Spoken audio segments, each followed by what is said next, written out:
Outstanding. Hey, Jen, what are we talking about this week?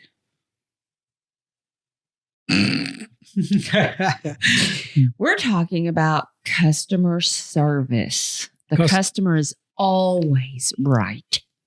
Customer service and EMS. Yeah, customer service. How do you get customer service in EMS? That makes no sense. I mean, There's always a customer. Is there a business? There is a business. Is there a service? There is a service.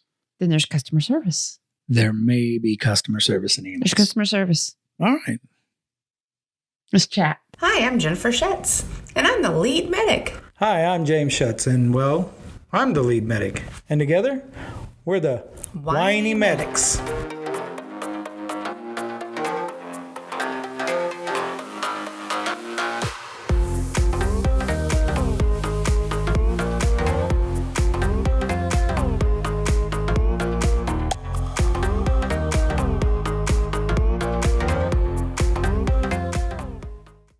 Okay. So, well, as always, before we talk about this customer service crud, let's talk about what we're drinking tonight. Yes, it's wine down time. That was so weak. Oh, wine down time. Not so much weak anymore. Yeah, I know. It'll be so much better later. So what are we drinking today? Well, I'm drinking anyways. You're not drinking. You weren't supposed to tell. Oh, well, I'm telling because you're not drinking and my glass is full and yours not. The reason why you're not drinking is because you're going to shift. Yes, I'm being a good employee. You're going in to work for the next 36 hours. And I, on the other hand, am headed out to the Deerleys for another glorious Let's discuss weekend. this. Let's discuss this. I'm going to work, so I'm not drinking. Mm-hmm. And you're going to go hunting with guns and you're drinking a beer. Tomorrow. We hunt tomorrow. We're not hunting tonight. All right. Well, you are drinking. I am drinking a Shiner beer. Again, a Shiner Bock we beer. like the Shiners. I love Shiner Bock. So yet again, this is one that your son gave you. Mm-hmm. So it is a Shiner S'more. Shiner S'mores. Shiner S'more. So That's chocolate weird. and marshmallow ale made with real Texas chocolate. I wonder why it makes Texas Who makes chocolate? Texas chocolate? Every drop of Shiner is brewed in Shiner. Mm-hmm. I want to go to Shiner one day. I've never been to Shiner. Yes, we have. I have never been to Shiner. You've been to Shiner. When I Where's poured the Texas? beer on the grave, yeah. I Yeah, did. that was there. One sip and you'll want s'more. S'more. Oh, I'm super excited about this. Okay. Where's the chocolate made at? Let me see if I can read it. I wonder if it's not the chocolate up there in Heiko. No. Oh, no. Maybe. I don't know. Mm-mm. It's Texas chocolate. I don't know if there's a different chocolate than Texas chocolate, German chocolate. I guess no. Instead of having German chocolate, you have Texas chocolate. It's okay. We brew up Texas small batch cacao along with roasted malts for a full-bodied. It doesn't really say. I couldn't help it. I had to drink a little bit. Oh, well, that's okay. I'm not really sure, guys. Sorry. Texas chocolate. Cacao. It does have a chocolate little flavor to it. I smelled it. It did smell pretty good. It actually is not bad at all. Really? No. Wasn't that icky that I thought it would be? Okay. It's I am drinking an Herbalife tea that has emergence. It has an immune booster in it. So that's good. Enjoy. That's good since you're going to work. You need your immune boosted with all those sick people all over the place. I know. It's actually really good. It's smooth beer. I don't know about the marshmallow ale, but it does have taste the chocolate. marshmallow? No. It does. It's like a dessert beer. Mm-hmm. I don't know if there's such a thing as a dessert beer, but this is very much like a dessert beer. I don't know because the peach beer is good too. I didn't drink the peach I haven't beer.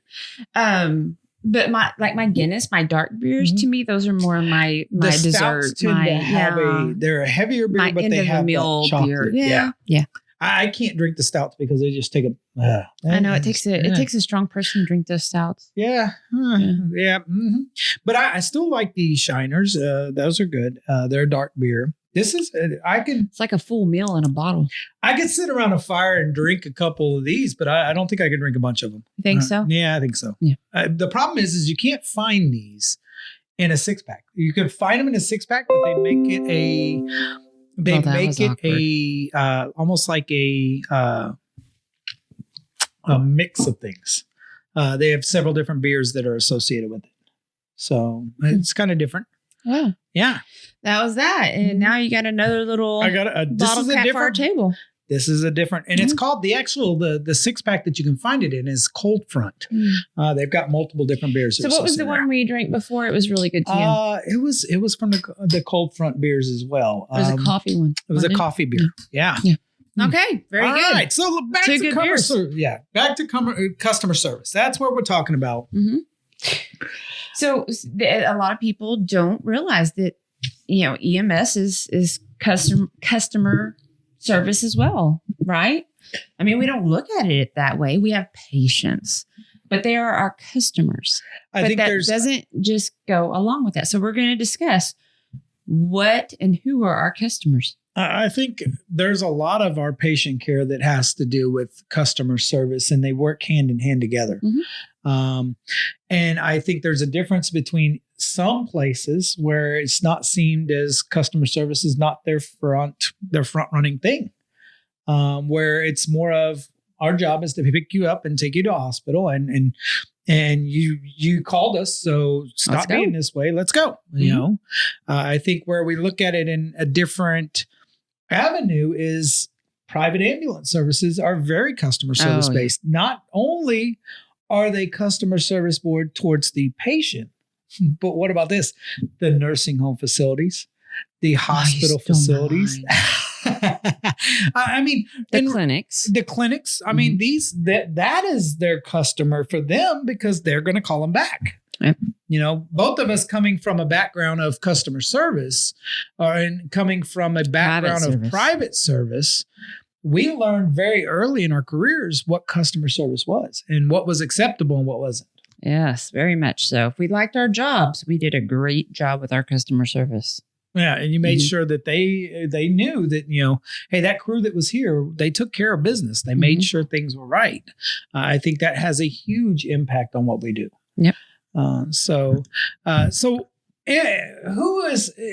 our frontline customers?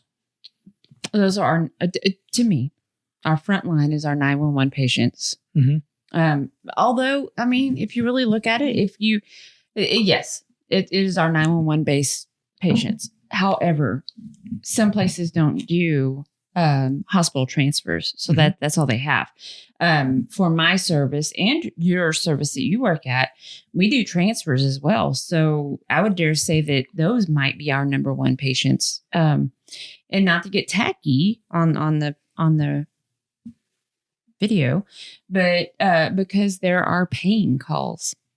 Yes, I mean that's what EMS has to look at too. Is somebody's got to pay the bills. Mm-hmm. This money that we're getting paid, and in most places across the U.S., they say EMS is low paying for the hours, but really in reality, as paramedics, we make a pretty decent wage for what we do and what we may have to do. And it depends. I think it depends on the service. And it does. There are services that don't pay well. And it does. But those are always stepping stones to one that does pay well.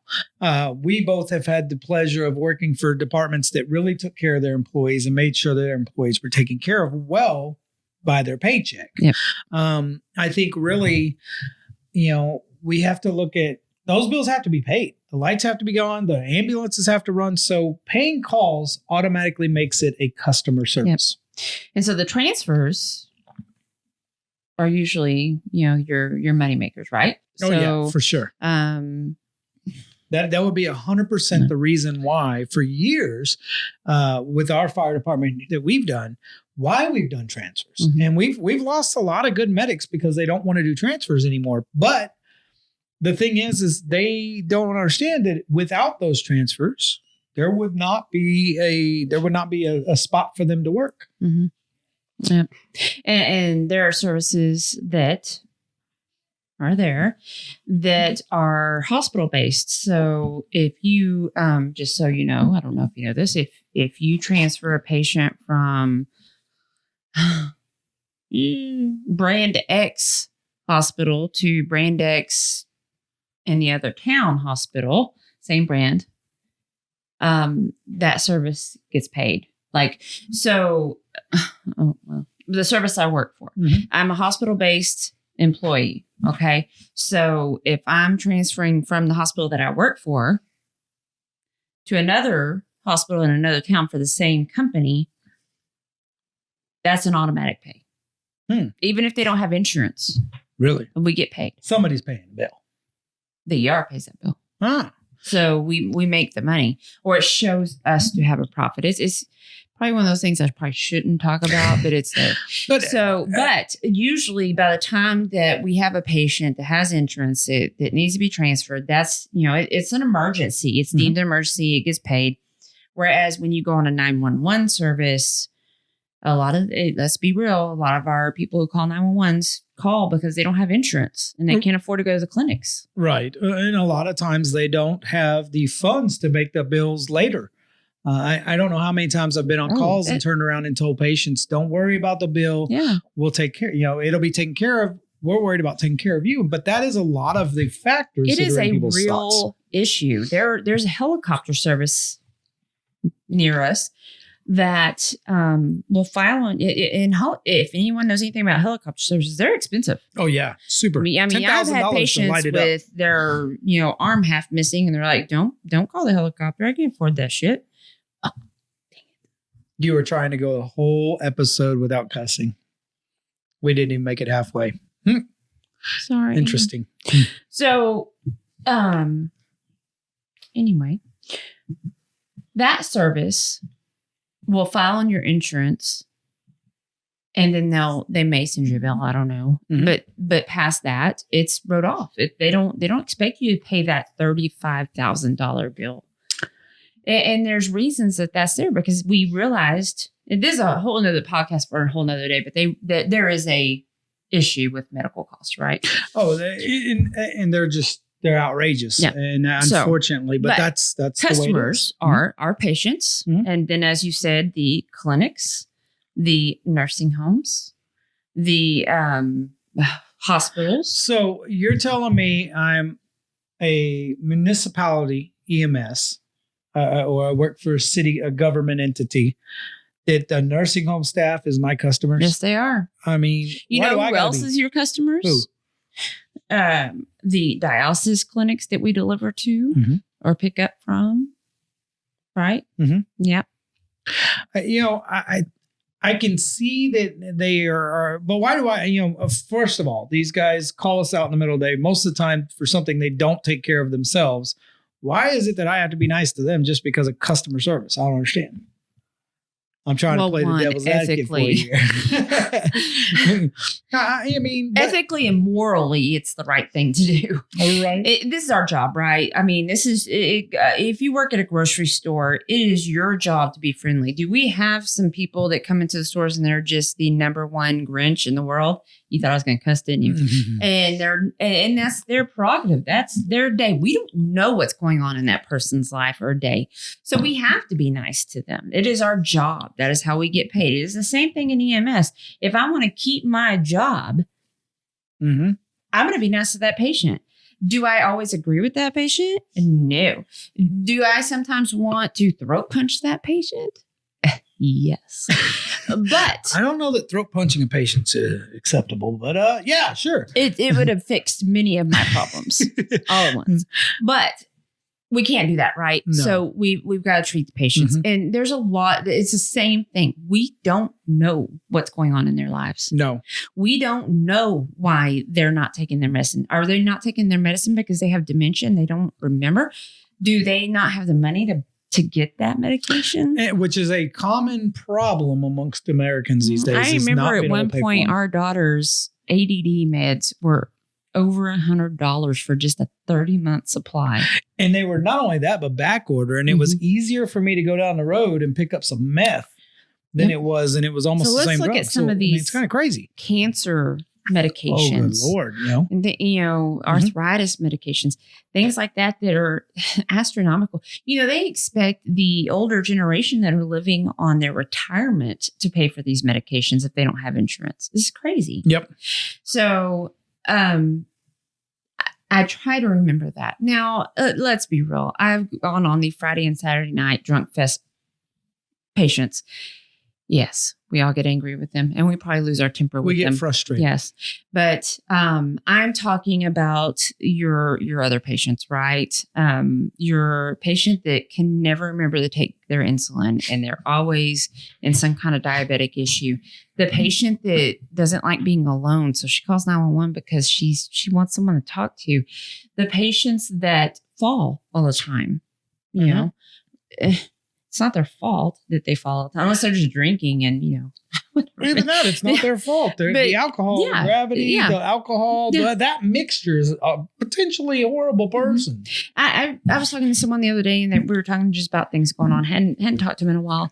And, we got into a real conversation about things going on in our life. So she talked to me about things going on in her life. And I told her about the paint and place that is my life here recently. And, she was like, my gosh, how are you going through your day? And I was like, well, I just take it, day by day. But do I let people know on a normal basis, this is what's going on in my life? Poor, woe is me. No, I don't. It's my business. Right. And I don't need people to feel sorry for me or whatever. But because people don't know that, they don't know what's going on in my life. And so if I seem off or whatever, right, that's the same thing with our patients. Yeah, and I think... Did I go off on a tangent? Did that all make sense? It made sense to me. I mean, the thing is I think we got to look at it as we got to remember back when we were the 15, 16-year-old kid that just started out a job at either delivering pizzas or working at the golf course or doing those things that we were able to do at that age and start working and making a little bit of money. That started our beliefs in customer service. Most of us started out in some kind of customer service job, whether it's a restaurant, dishwasher, whatever. Daycares, and I think we forget as we get older that this job is not just something that we do. Yes, we're there to help people out, but we also want to make sure that we're giving that additional customer service. I think the customer service we give has it's got a lot of what's built into our customer patient care, our bedside manner. If I walk up to the bed and I'm just complete asshole, I know I did it once. If I'm an asshole, then that's horrible patient care. It's gonna reverberate. But the customer service side of this is gonna go real bad. There's a lot of parts of that to where the patient is not going to feel comfortable talking to me. And then when you have to go on them again, what kind of experience is that going to be? That's the thing is it sets it for them. It immediately sets it up for them. How many times have you heard someone say, and this is real, guys. So, I go to your residence and I say, hey, my name is Jennifer. I'm going to help you out today. Let's do a 12 lead. We'll get an IV. We'll take you to the hospital. All right. Which hospital would you like to go to? Because we have 3 in our local area. I can take you to Joe Blow Hospital over here. And they're like, no. I had a bad experience there. They're awful. They are so rude there. No, do not take me there. I will just stay here. So that is a very common thing all across and when you all talk points of life. To them, it's usually one nurse, one aide, one doctor, one surgical tech. It's one person that really upset them. Now, don't get me wrong. Mistakes are made. We're all humans, right? We don't all have good days. Yeah, we don't always have good days. But what I'm also saying is we're humans. There are mistakes that are made. But let's be real. We're all EMS folks here or medical folks here. We've pushed the wrong drug before. We've missed something before. We've done it. So those things happen. But I'm talking about, when you start investigating, oh wow, why? You get a report with these. I talk to my patients. So we decided to go to another hospital and I'm just sitting there chit-chatting. So, what happened at, Joe Blow Hospital? And they start talking to me about it. And it's one person. One person set that tone for them. It's the same thing for EMS. If you go on that call and you piss that patient off, and then a few weeks later I come over, hey, I'm going to help. Oh no, you're from that place. No. Are you going to be like he was? It's the same thing. We drive around in trucks with billboards on them. 100%. They're the biggest billboards you can find. Big signs that say, we are, bleh. You have to represent that company in a good way, not in a bad way. And it doesn't matter whether it's a company that you're there part of the time or full time. You're in the uniform. You got to wear that uniform for the day. And if you get up to go to that call and you're like, why? Why are we going? Oh, well, let me see. I did say this the other day, to my partner. Oh my God, Richard, why? Why are we going on this call? But we all do that. I say that walking out to the truck. But in all reality, all the way up to the door. It's my job. It's my job. It's what I do. If I'm not ready to get up and go on that call, then I should not be at work today. So I literally took a transfer the other day that literally was a transfer back to a house because it was a customer service because of the fact that the lady she didn't have a ride home. So we took her by ambulance back to her house. More than likely will not get paid. Will not get paid. And we looked at it and said, why? Why are we walking out the door? And you can it was the right thing to do. It is because it's a customer service thing. Sometimes we do it. We've got to look at EMS and we don't always do things because of money. We've got to do it because it looks good on us. But we have to remember that just like you're stating, that one time you do something bad outweighs 10 times the things you did something good. So one person saying, I'd never call them again. They're horrible. Them transporting me to this other hospital just created all kinds of problems. Them doing that one time wrong and them saying and talking bad about you one time cannot be fixed by up to 10,000 times of what you've done right. I've learned this. And I know whenever he hears this, there's multiple people who have worked with over the years that say the same thing. And that's kind of why they've instilled that thought in my brain is what you do as a department can be destroyed by one bad person, one bad decision, one bad time. And no matter what you do. And I think we've got to look at that in the big plan and big scheme of things. And we all got to remember that this is our job. If you don't like your job, find another job.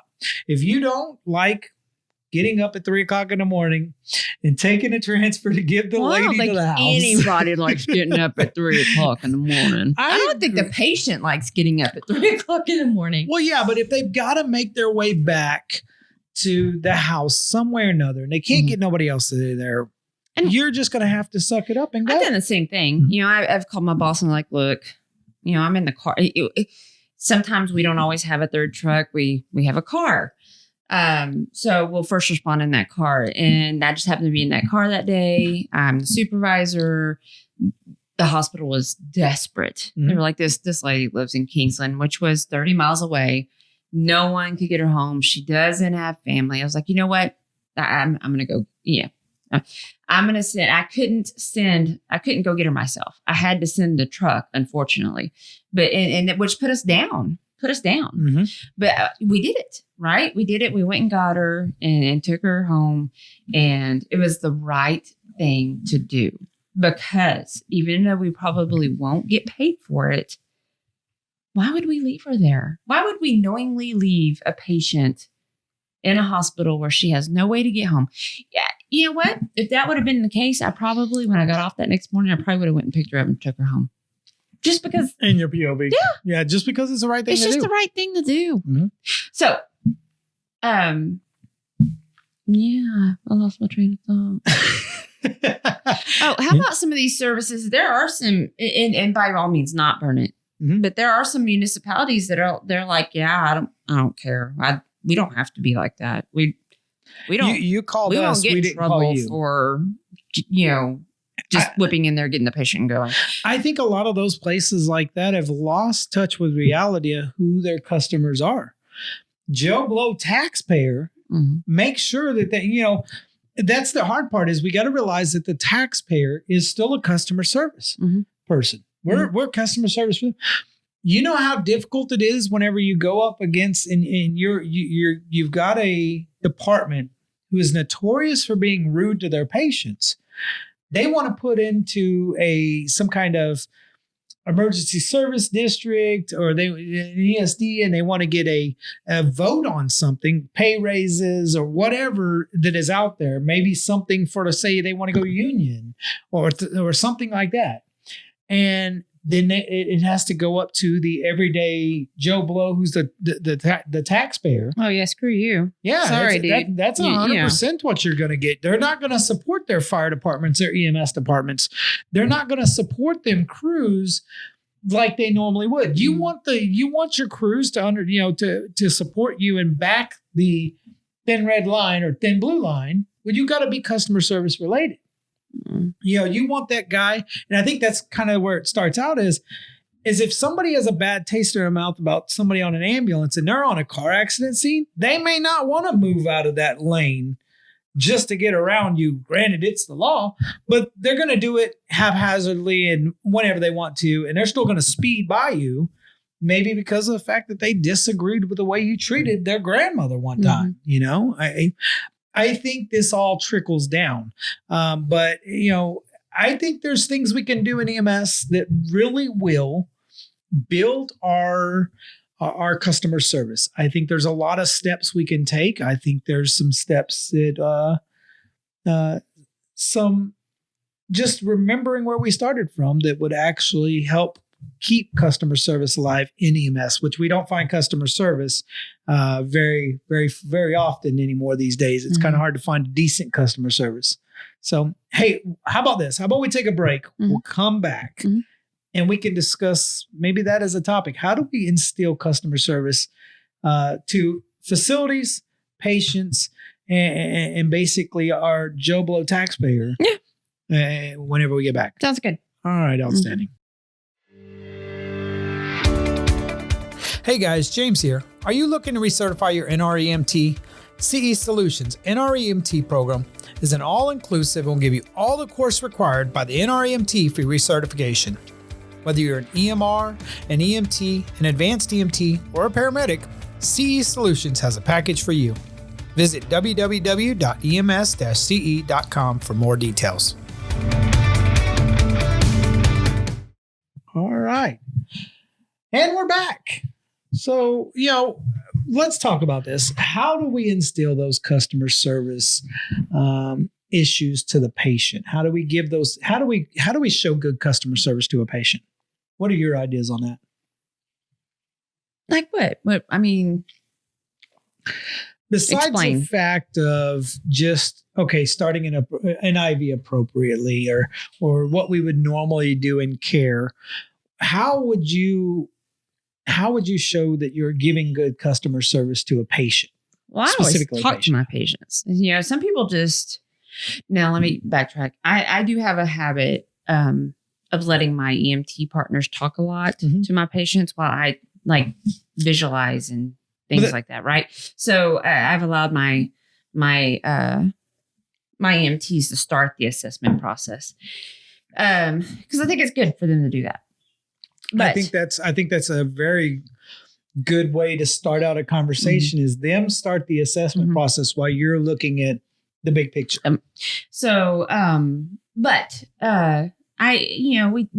We ask a lot of questions. We explain who we are. We get down to their level.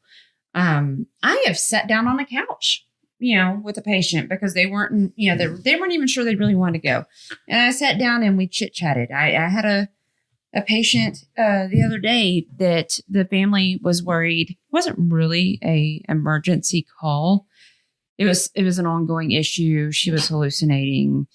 And they were concerned. She lives alone, and she'd already been to the doctor or the ER. They had checked for UTIs, sepsis, different issues that would cause these hallucinations or her medications, things like that. And they were so concerned. And I sat down and talked with her. Her and I sat down and talked while my partner went out and talked to the family. And she told me, how she felt and what she saw and, how it affected her and how she felt like it affected the family. And we came up with a good solution. She was not altered. She just saw things. Mm-hmm. And, like while I was sitting there, she's like, is there a little boy sitting in that chair? And I was like, well, no, there's not, She goes, well, if I tell him to go away, he goes away. I said, all right, So we just chit chatted and, came up with a plan. And then we had the granddaughter come in and we talked about the plan. And she was like, you know what? I think that will work, and the plan was she had a doctor's appointment later that next morning. And they were going to try to see if they could move it up. But her and her mother had made plans to stay with her that night, because there was a concern. What if something was really happening? And she thought, well, it's just a hallucination, right? Mm-hmm. But my point is, it was a customer service. I could have said, let's just go. Let's go get you checked out. I don't know what's going on. Press hard 3 copies. Or here's a cancellation. This is really an emergency. Mm-hmm. I didn't do that. I sat down and talked to her. I gained a rapport with her. She connected with me. I connected with her. By the end of the conversation, she knew my name. She thanked me. She thanked my partner. It was a great conversation. And I feel like I will remember her, and hopefully she will remember me. And that granddaughter will remember me because she made mention that we took the time to come up with a process, and we just didn't come in and come out and not care. I think that's the biggest thing. We have to show that we truly care about these patients, right? But anytime I do an IV, a 12 lead, give them medication, we talk about it first. We go through the process. Have they had 100 IVs? Probably so. But I always tell them, well, I've been doing this for 20 years. They'll say, well, are you good? Because I'm a hard stick. Well, I've been doing it 20 years. We all have our good and bad days, but this is what I do. And we discuss things. That to me is good patient customer service. I think that as well as it actually, and you kind of brought up a whole nother part of the customer service is family. Not just how we treat our patient, but how we're treating our patient turns to the family. And the family looks as they're part of our customers. They may not even be a paying customer, but it is still customer service to have them by word of mouth to go out and talk bad about somebody, about a service because of how one person did something bad creates turmoil for everybody.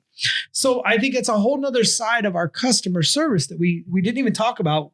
We didn't really discuss the fact of we have patients, we have facilities, then we have family members. Mm-hmm. And if anybody's just like me getting an EMS, I always treat the elderly as they were my grandparents, as they were my grandmother, grandfather, and things like that, and how I'd want them to be treated. I could imagine if my grandmother was treated poorly by a paramedic, I would lose my cool completely with them on what was going on. So I think not only how we show customer service to our patient, it overflows into their family while we're on scene, and we don't realize it. And if we come in with a bad idea, a bad day, bad attitude, that we won't only affect those that we talk to when it comes to our patient, everybody around the scene. So others may see us as doing something, that's inappropriate. They may think less of our care when we may be the best person in the world for it, but it affects our care. Yep.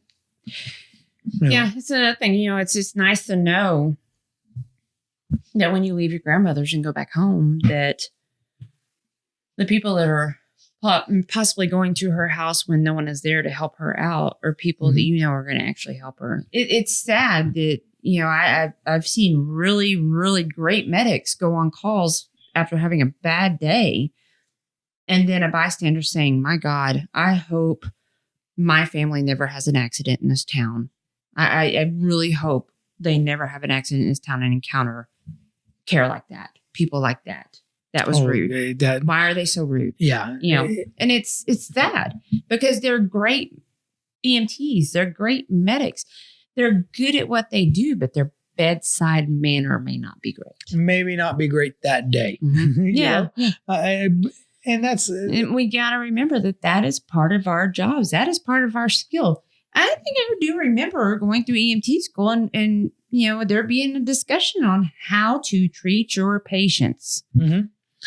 I think so. And I think when we walk in, on the next note, how do we treat the facilities that are there, So I actually had a complaint on me one time. From a facility? A facility. No, It was really? recently too. I've had a lot of them. Yeah. Because sometimes. And I'll be honest, I let it get the best of me.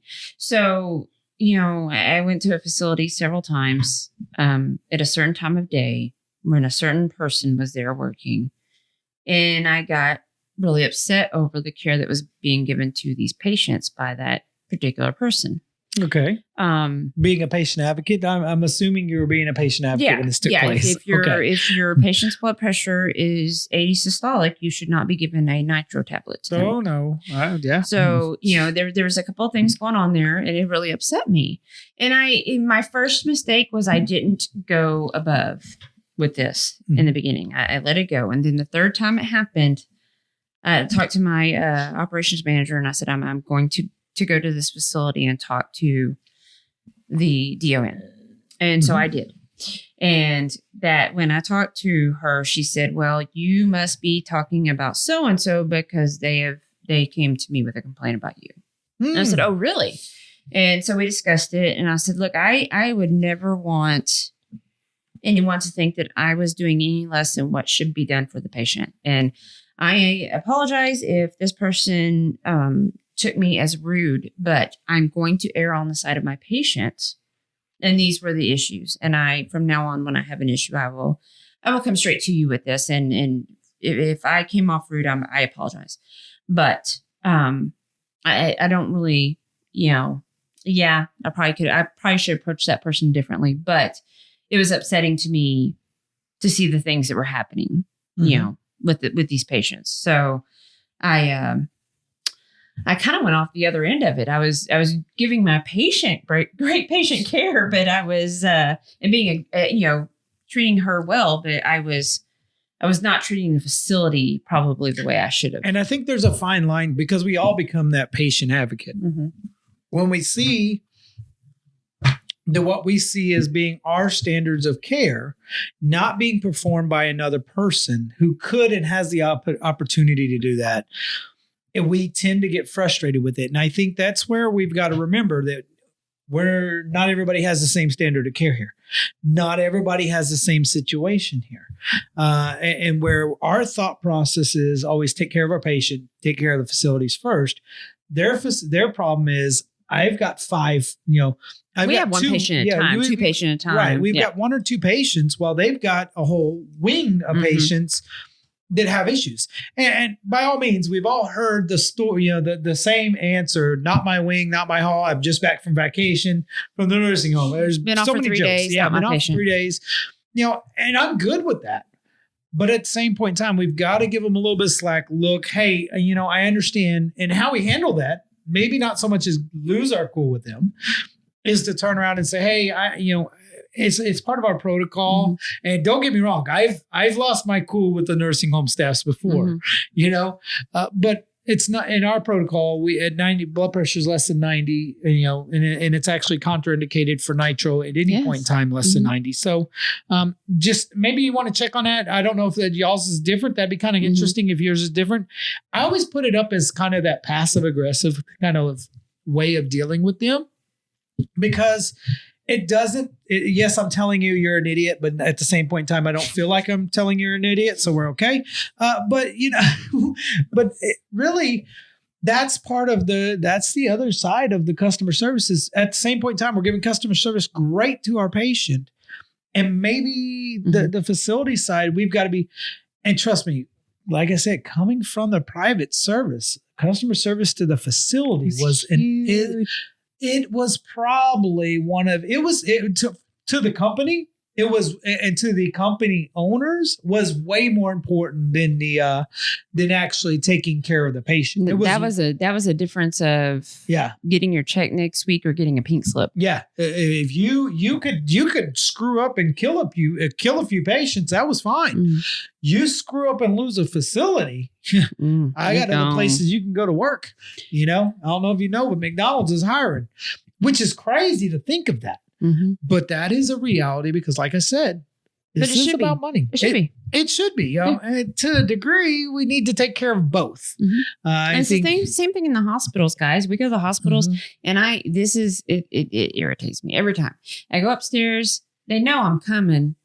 And I get there, and I am that girl. Yep, that's me. I go in. I put the railing down, I roll the sheet back, and I hit that nurse's button. Oh, I pull the cord from and the then thing. then they say, "Can we help you?" Like, oh, yeah. I don't know that there's not anybody in that room yet. And I say, "Yes, I have a patient here, and I'd like to give a report. I'll see you in a few minutes." Yep. And we move our patient over, and nothing, and nothing, and nothing. And then my partner goes out there, puts the bed out in the hallway, starts making the bed. People see him. They walk by him. Obviously making it seem that we're there. And they finally come in, and I'm like, "Hey, how are you?" And then they do all this stuff, and I'm like, "I need you to sign." "Yeah, just a minute." But you know what? I put that smile on my face, and I just say thank you, and I move on. I think why? It's the same thing. That isn't their only patient. They may have been in another room changing a patient, feeding a patient, giving critical care to a patient. Hands, yeah. So we've got to be conscious of the fact that although we're just bringing one patient up and we're busy and my county's falling apart over here with 15,000 calls, this nurse is taking care of 5 to 6 patients at a time. I think that's a whole different topic that we can talk about because I truly believe one time when my county fell apart when I decided to go out. I think that the teachings of nursing school and the teachings of what EMS is for and what we're taught are two total different thoughts. I don't think the nurses are taught that these guys they can't leave their patient until you sign because it's patient abandonment. They don't realize that it's against the law. They don't realize that we can actually lose our certifications if we don't stay with that patient and something major happens and it's I don't know how many times I've been told, "Come out here." Or, so-and-so will sign it and I'll go check on them later. No. I need to give you care before I walk away. Because when I walk away and they fall and you haven't been in there yet, that's not coming back on me. I think there's a different teaching between what they're taught and actually, like I said, we can call it's a whole nother podcast. And my sister just happened to be in our end. This is going to be a good one. I may skip that day. I've heard those two argue. So, another thing, and I've said it 100 times, especially with dispatch, and I think it's the same with the nurses who have never been. So Amanda was an EMT. Yes, she was. Before she was an RN. Yes. So she does have that double side. She does have but the double side. But some nurses have never been with us on our job, right? So I think that it would be beneficial for all dispatchers, EMS professionals, and nursing to intermix their training. I think a dispatcher should do 12 hours on an ambulance to see what happens. I think a EMS personnel should go sit 12 hours in a dispatch system or 12 hours with that nurse to see what they're doing and let that nurse come right out with us. Because I've heard 100 times, why are they toning us out for that? That's not even what this call is. I understand that. But they're only telling you what they're being told. Yep. Right? Because our dispatchers are, although they have no other choice than us, they are still our customers. We still do a service to them. They still do a service to us. So, we can all only do what we know about.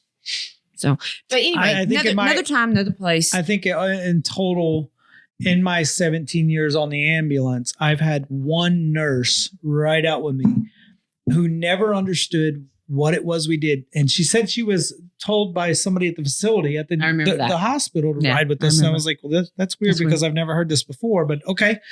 And we had her for 12 hours. And by the time you talk about a different look that she gives and the way she talks to us when we get to the ER, especially since she rode with me, when she talks to me at the ER, we're on a different playing field. Mm-hmm. Now, it took a while for me to establish that relationship with a lot of our nurses. With her, it took 12 hours because she understood where I was coming from then. Yeah. Well, because I can call, it's happened. It's happened more than once in different scenarios, but you call and you give a report and that nurse is like, are you fucking crazy? What are you? Whoa, that was close. Wow. Are you crazy? Why are you bringing that patient here? That is a this and this call. That needs to go down the road. And I'm like, whoa. She said flocking people. I did not. I said flucking. Flocking. Oh. Sorry, Spotify. This is not made for children. Not made for children episode. That was not Lord. It was a made up word. I swear. All right, so I wasn't finished. You cut me off. Okay. So let's shut up. All right, let's go. Shut the front door. So I lost my whole thought. I say one word. That was close. And your face turns all red and you get all sweaty. Yeah, I'm actually sitting here sweating. I can see. Now. It's like, do you need a towel? Are you okay? I mean, I thought you were the wild one. I try, from time to time. As we sit here, we bring this down to a close. Look, I scared him. He's closing it. I know. We can't get out. She ain't even had anything to drink. Jennifer can't even. Maybe that was the problem. She has not had her drink to chill her out. I hadn't had my chill out. She hadn't had the wind down time. But that's okay. As we bring this down to a close. I was just winding it up. You were winding it way up. We was getting turned. But as we wind this down. It was important. I don't remember what I was saying, but it was important, Shuts. It was important. I understand. I don't think you do. Well, I think really I do understand. And I understand that there's a lot of situations where we look at customer service and I think there's a lot of places we go these days and we don't get customer service, but EMS is not one of those places that we should not be getting customer service from. We owe it to our public. We owe it to the facilities, the patients families. They all deserve customer service and they deserve the utmost customer service. You were getting deep. I was just trying to help you out. That's too much. Too much. But I think ultimately, I think one of the things we do is take that customer service to the next notch. Make sure you're taking care of your patients. If you want to gripe in that ambulance all the way up to the minute you get to the front door and gripe about taking that call, gripe about it, turn it off, turn on the smile, turn on the charm, and turn on the customer service and finish the call out. I think that's what we need to look to be doing. What are we doing here? Why are we not talking? You're ruining the end of our podcast here. Why? I don't know. If they make it this far into it, they're going to be like, oh my God, I'm coming in next week. You're still upset about missing your thoughts now, aren't you? I'm still trying to remember what it was. Well, it was good. I even thought about it while I was looking at you talking, and you were, I was like, I'm going to tell you, I'm going to say this. I don't know what it was, and I'm going to remember tonight at 3 a.m. Thank you. We're going to be here for hours if we wait till this is here. And my beer's almost out. I'm almost finished. I don't care to sit here that long. So look, guys. Try doing the best customer service out there. Make sure you're giving your patients the most. Be nice. Even whenever it's not a great day, and we understand that we all have our bad days. Be good and take care of things. Ultimately, that's what we don't be a Shuts. No, really? Why did we even? Hey, you're a Shuts too, by the way. Just saying. With that, I'm going to finish my beer and I'm going to Deer Lease. I'm going to finish my. Before you drink. And then I'm going to go to work. So if you're in blah, blah, blah county, I'll be there shortly. Blah, blah, blah county. Be careful. Her customer service is on hey, point. guys, COVID is running rampant. I know everybody's tired of COVID. I know people don't believe in COVID. I think people think that it should be talked about less, and it is not as big deal as you think it is. I get that. I'm not going to go on those that rant with everybody on that. However, it is starting to affect services, EMS services, fire services. People are having to work overtime to cover their cohorts and get stuff done. So please get plenty of rest. Eat your vitamins and vegetables and get your vitamin C. Take care of your health. I teased about the healthy drink, but I have an immunity booster in here, and I just don't want to get sick right now. So let's take care of ourselves. Be safe out there for sure. Be safe out there. Wear get your plenty PPE, of rest. Please. If it gets cold, be ready for that, and be nice to your patients and your customers. Okay. All right. Y'all have a great night. Have a good evening. And a great weekend. Hunters, I need some deer meat. Come on, man. I got some. Night. Night.